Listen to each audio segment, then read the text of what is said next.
today we're going to talk about our ELA, EOC scores and how we can improve those scores throughout our school by incorporating some performance-based assessments that I've looked at along with our instructional coaches to see how that can help our scores into bettering them. Just to preface why we need to do this, as you can see, these are just our overall scores and the color codes. As you can see, the 2018 weighted proficiency is in blue, and the change that you saw was very little as compared to where science and math, there was a big growth on what they did in their content area, and that's what we're trying to do in ELA as well. Social studies, again, needs to work on that too, but today we're focusing just on ELA. The change for our 2s, 3s, and 4s, again, was very low. So this is something that we just need to improve on for next school year.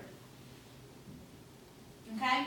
Another just graphic, visible graph that I've came up with to just visually see the difference in our demographics in scoring. So you've got two bubbles.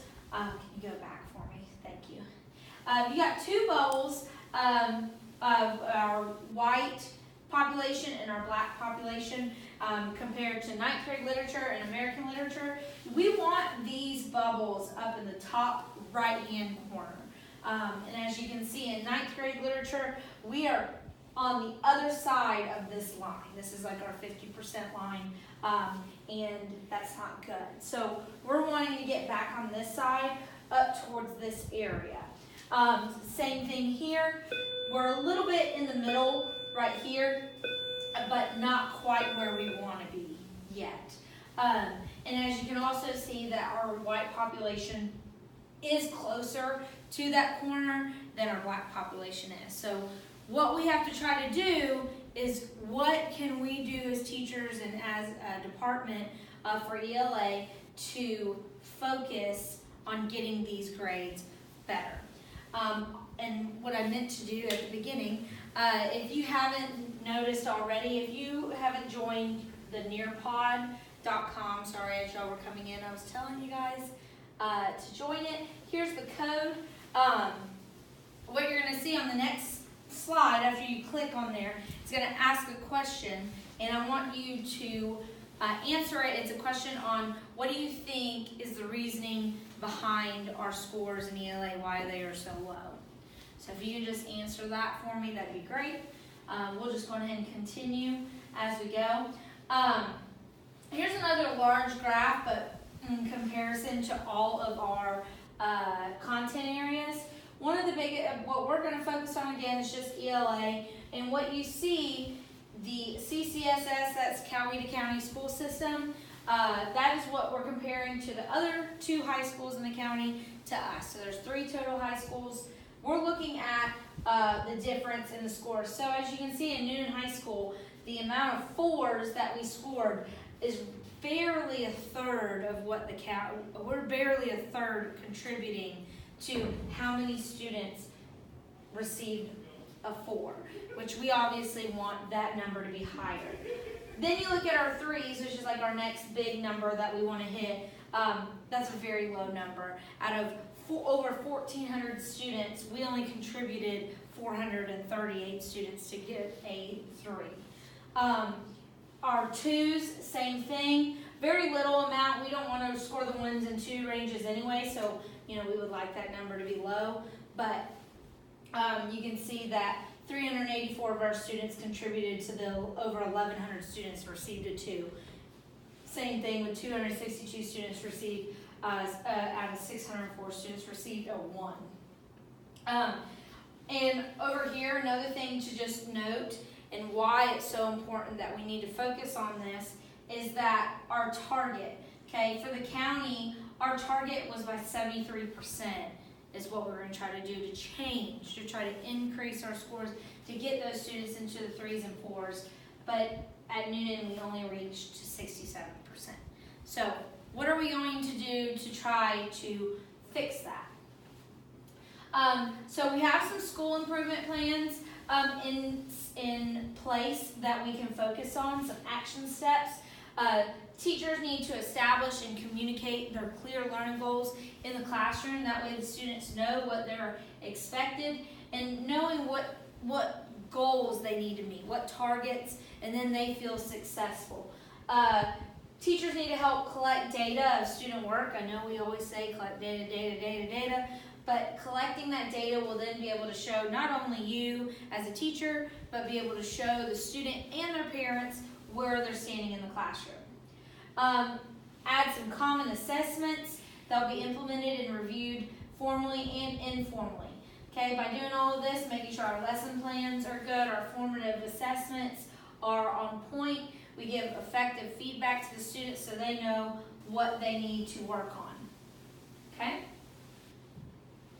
Some other things that we can work on in our effective leadership category, we want to make sure we're analyzing data on student progress and achievement, communicating these results to teachers and to the department so we all can help each other out. Analyze TEKS data on teacher growth and to utilize results to offer ongoing feedback. Okay? Alright, so we had those plans in place, and some research behind those plans is a theoretical framework related to family and community engagement. Another visible chart that you can see as you go through each one, you're going to eventually create a grand plan. So some things we need contribution approach, additive approach, transformation approach, and then your social action approach. Okay? Just a little quote from this little research that I found.